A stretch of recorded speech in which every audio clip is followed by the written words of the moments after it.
So far, we've got a really cool React app going. We were showing multiple products on the screen. Let's pull it up here to see where we've left off. So we've got a few products here that is showing the price. You can click a button to add to wish list, although it doesn't do anything. And of course, these are dynamically being loaded from a server, an API, in a database. So ideally, when the API changes, our web app changes. Meaning, the cool part is, if you were just building a static website and you wanted to put products on it, you would have to manually code in all of these prices, a huge list of prices. And every time that you needed to change something, you'd have to go into your code, your HTML, CSS, and your JavaScript, and you'd have to change things around. Well, of course, with React, you don't have to do that. You do it on the back end on the database, and when those changes happen on the database, they automatically refresh in the web page, and we have thus decoupled the front end from the back end, and that is good web design. And that's one of the main reasons why I personally don't like PHP, if you've ever heard of that, and why I don't recommend that people use it is because PHP, it's hard to decouple HTML from JavaScript to the backend. A lot of it's all there, just inserting and mingled and mixed. And if you ever have a big, huge PHP website and you're like, we want to switch to Angular or something, you would have to redo the entire website. Whereas if we're like, one day we don't want to use React, let's use Angular instead, all we have to do is get rid of the front end, and the back end is still perfectly intact and not intertwined with any PHP. And so I think we've got a really good flow here with our REST API and with our app. And what we want to do now is create a wish list. So what I'm going to do is create a wish list over here on the right hand side. And the idea is, when you click add to wish list, it goes onto the wish list as a line item. Okay, and we're just kind of designing this on the go. We'll use some Bootstrap, and then of course this button would then turn to remove, so you could remove it from the wish list, and basically we'd have multiple components talking to each other here in our app without being connected to each other, without having to rely on each other, which is really cool. And then the UI updates accordingly. So let's go ahead first and get that UI started for our application. And we know we're going to need a wish list component. So over here in the source folder, I'm going to right click and go to new folder, and we're going to create a new folder called wish list. All right, and inside of this wish list folder, we're going to create a new file. This will be WishList.js, and let's do another new file, WishList.css. And I still create the CSS files even if I don't use them, just in the case that I ever do need them. They're already there, ready to go. And so I'm going to start copying from another component just to make life easier. So we can go into product.js, and let's just copy everything here, and then go down to our wishlist.js and paste. And then what I can do is just change some names around. So I can change this to wishlist, change this to wishlist, and then change our CSS file to the one that's actually on the disk there. So wishlist, all lowercase there. And of course, this stuff here is going to go. We don't need it. And so we kind of got a little boilerplate thing set up here. So let's create the UI. So I want to use another card, a Bootstrap card. So I guess we could have left the code there, but I'd rather do it by hand here. Equals card. And let's change this to JSX. There we go. And that div. All right. And so we got a card, and then let's do the card block. Okay. And inside the card block, let's put a title.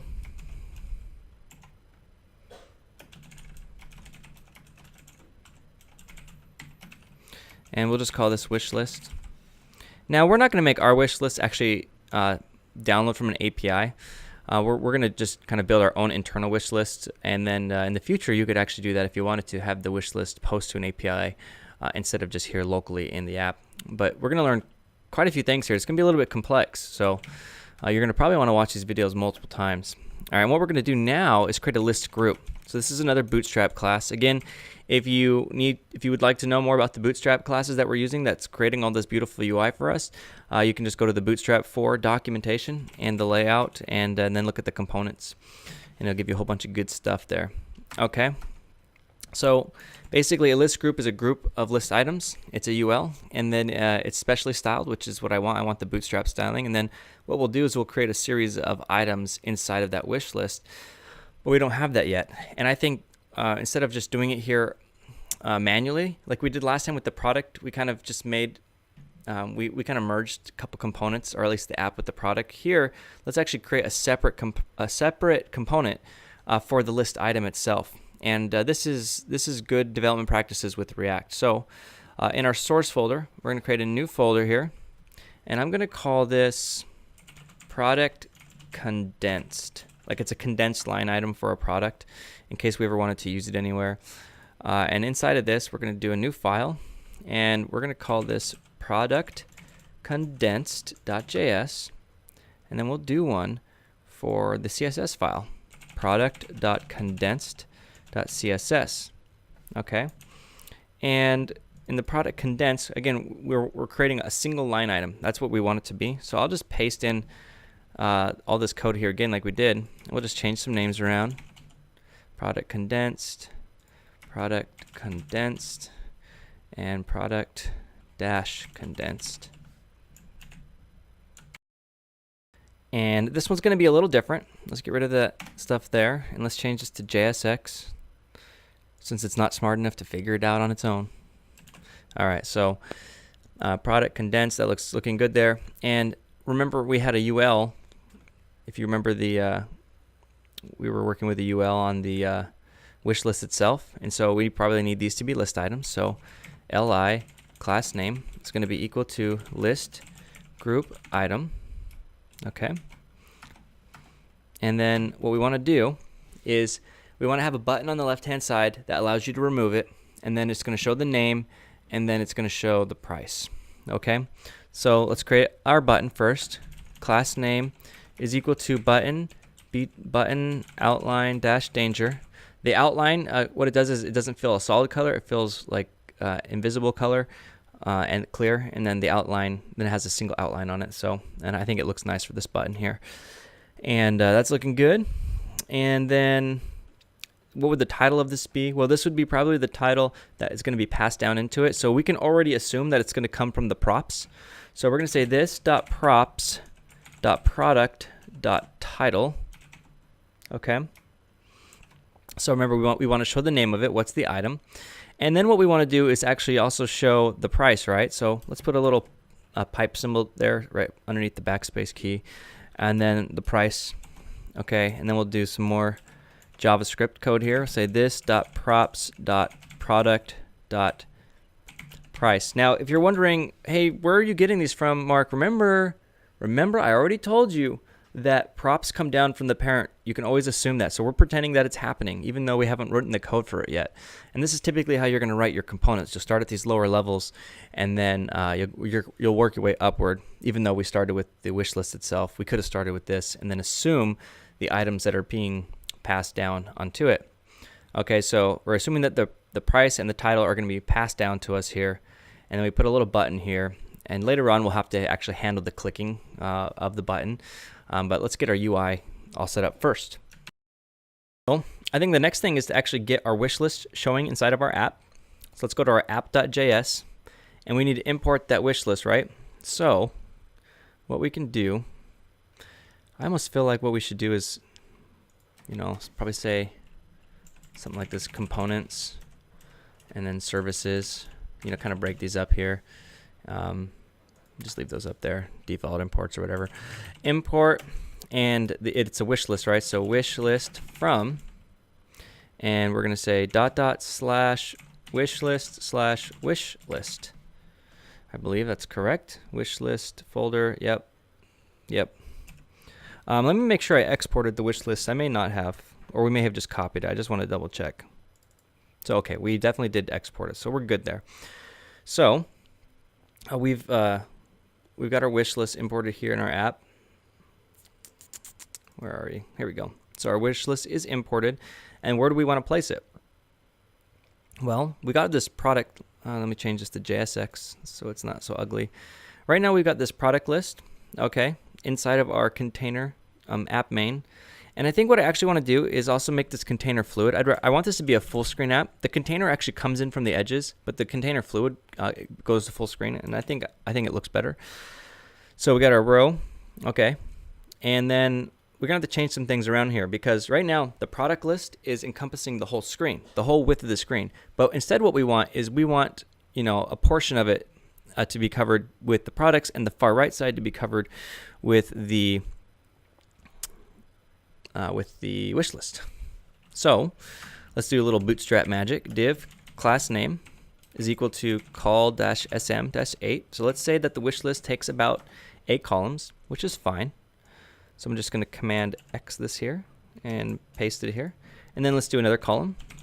Class name equals call-sm-4, which will give us, the 12. And inside of here is where we'll put that wish list. So wish list, like so. And then it'll show the wish list itself. And I think we do have a list of products here. Yes, we do. So this.state.products. We might as well pass down the products to the wish list because we know that the wish list is going to need access to it. Actually, on second thoughts, let's not do. We're going to hold off on that. Let's just leave the wish list as it is, so we can just get it on the screen first before we start writing any more code. Okay, so column SM4 wish list. Okay, let's see if our code is actually compiling.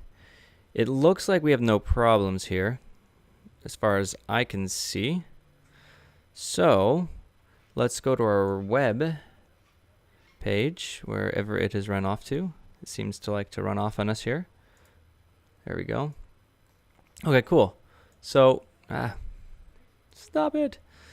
So we got a wish list here. There's some problems. These are too big now.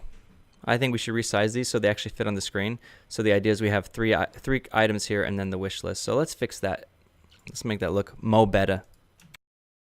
Let's take a look at our product.css. Okay.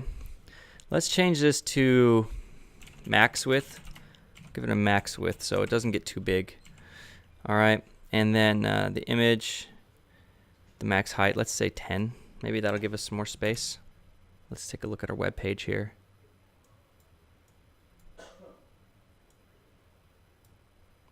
Yeah, so still not quite enough here.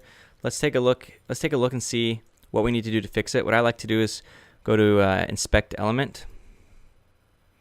Okay, so I can kind of see what's going on. So here's the container. This one's taking up 8.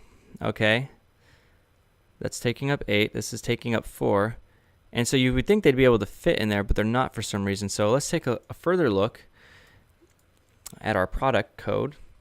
Or rather, we can look at our app and then our product. So we're loading the products here. Okay, see how we're giving these products each a column of 4? Let's go ahead and do 3 each and see if that makes them a little bit smaller. Okay, let me pull this open here. It's just not quite there yet. Let's try 2. So that's breaking it. So we're gonna have to rethink how we're doing our CSS here a little bit.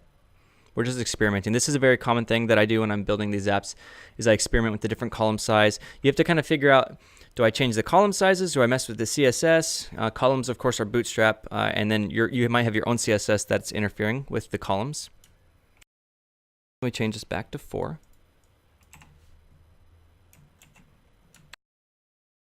I think actually we're missing something here. Our product list. Oh, yeah. Okay. So in Bootstrap, you always have column, row, column, row. Oh, look at this. This is row and then column and then columns here because the product list is giving us these each have a column there. And so we actually need to have a row here first, and then it should all work out. Div class name equals row. There we go. Column, row, column, row, column, row. Let's see if that fixes our problem. Refresh the page. There we go. Okay, cool. So we've got this wish list here, and I'm not worrying about like these UIs looking, not being the same size, images being stretched. That's stuff that you could fix on your own time with CSS. And but the cool thing is we've got our wish list over here, but it's not showing any products. And so the last thing I want to do is just have it show some fake products so I can make sure that it's working. So what we need to do is go to our code inside of our, let's see, it would be our wish list. Okay, and what we probably need to do is show a list of those items, right? So inside of our wish list, show a list of those condensed products. So let's go ahead and import that component now. So import product condensed from product condensed slash product condensed. It's a little wordy, but it's okay. Doesn't matter. It's being more descriptive is better than not being descriptive. Like instead of calling it PC, which no one would understand. Okay, so what we want to do is something similar like we did with the products in the app, is where we have a function that creates a list. So inside of our component here, let's go ahead and create a function, and we're going to call this create wish list. Okay, and we'll take no parameters. And while we're here, let's go ahead and just create our constructor, which we know we'll need. Remember, it always takes props from the component above it, and then super props, which is calling the super implementation of it, or it's going into React and it's calling its constructor to make sure that is where it needs to be. And then we'll just go ahead and bind. So bind functions, and we'll say this dot create wish list equals this dot create wish list dot bind this. It's always good to do these when you remember it, because later on you're like, why is it not working? And you maybe forgot to do the bind. Okay. So again, something similar here. Let's go ahead and say const list equals this dot state dot wish list. This dot state dot wish list. Let's make it like that with a camel casing. Dot map. Okay. Pass in the product, just the condensed product, right? And yeah, it doesn't like, our JSX does not like it when we don't put the curly braces in here, but we need to do it this way. And so we're going to say product condensed, yeah. And we're going to pass down some props. So we're going to pass down the product of the current iteration. And the key is going to be the product dot underscore ID. Okay. And that looks good there. And then let's, oh my goodness, it is really struggling with these curly braces here. Return, and then we're going to return that list. So what's happening here? Well, for every item that's in the wish list, okay, that's in the state here, let's go ahead and create a product for it. Now, we don't have any wish list items in the state, and later on, and I don't want to pass, so what we don't want to do is we don't want to pass down the wish list from the app. Maybe you were thinking, well, maybe we should put a wish list, the data, in our main app file and trickle it down. But you're not really supposed to do that with React. You want to keep everything as modularized as possible, because the more that things are linked, like if we had linked code there, you know, our app really doesn't become reusable. Our wish list does not become reusable because it depends on the app. And so in a future video soon, we're going to actually be building a data model or a data service that can manage that for us. And so we don't want to pass that stuff down. We're building components, and they need to be self-contained more or less, or at least rely on an external data source that's not another component. And so it's relying on the state for the product, and it's using a product ID for the key. So let's just have some fun here. And what we'll do is we'll say this dot state equals, okay, and we're going to, let's see, so this dot state, yeah, we're going to say our wish list is going to be equal to an array, okay, and it's an array of objects, and we'll just go ahead and say title, okay, and I know this looks a little bit ugly here, but we're putting test data in. Remember how I said I like to run test data first because it lets me see how my UI looks? So the title, we're just going to call this, you know, Bologna killer. I don't know. It's just whatever comes to my mind. Price is going to be $23. Price is going to be $23.99, and the ID is going to be, we'll just put some random number there for now. Okay, so that's one item, and let's go ahead and just copy this 2 more times. We'll put 3 items in here. We want to see 3 products on the screen. Just make sure that our UI does not look terribly ugly. And okay, so we got a comma there, and we just need 1 more comma here, and let's call this Fu Manchu. and this is going to be 454, and let's just change some letters here, and then this one will be pipe dream, and we'll make this $100, and we'll just change this. Okay, so all we've done here is we've set the state. Okay, we've set the state for our wish list with some temporary data. So ideally what happens is down here we'll call the create wish list, and then it will actually generate the proper objects here. Create wish list. Okay, and I'm not sure if we did everything we need to, but let's take a look. Oops. So, oh cool. So it's working. It's kind of broken. It's doing the wrong thing, actually. What I want to do is make a box here with an X in it, and not put the whole thing inside of a box. So I think we need to rewrite some of our code for our condensed product. But that's okay. We're making good progress here. Okay, so what did we do here? We made a list group item. Oh, yeah. This is not what we wanted to do. We want to put this inside of a paragraph of some kind, and then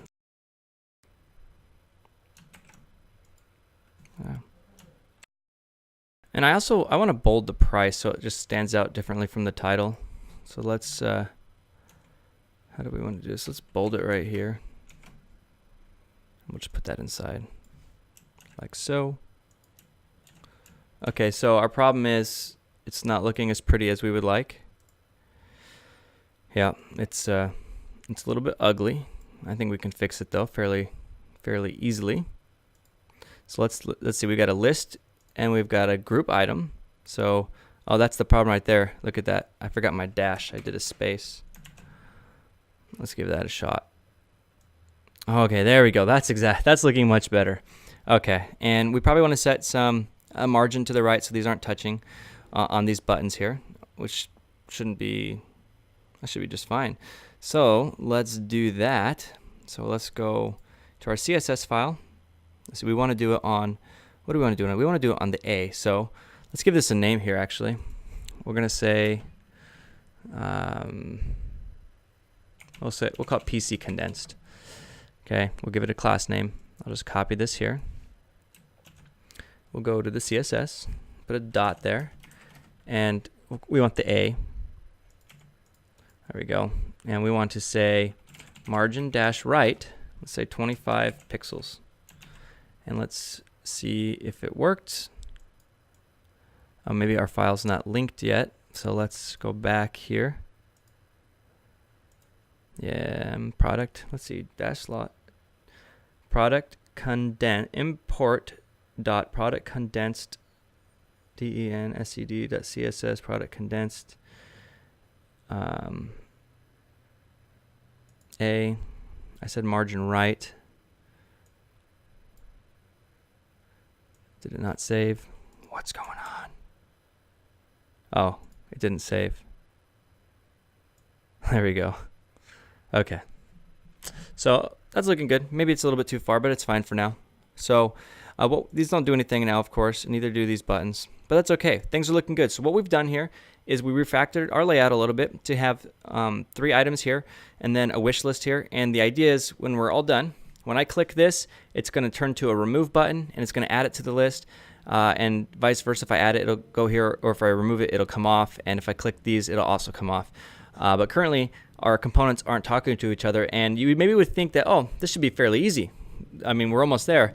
But the reality is we're not quite there. We got quite a bit more to do because we need to get components talking to each other without being interlinked to each other. Because once you interlink things, you have to do, one is you have to do more work, and 2 is your components become unreusable, and you're going to be more prone to errors and bugs. And so we need to create the proper structure for our services and our app so it can be scalable. So let's call this video done. We got a lot more to do. Mark Price at DevSlopes.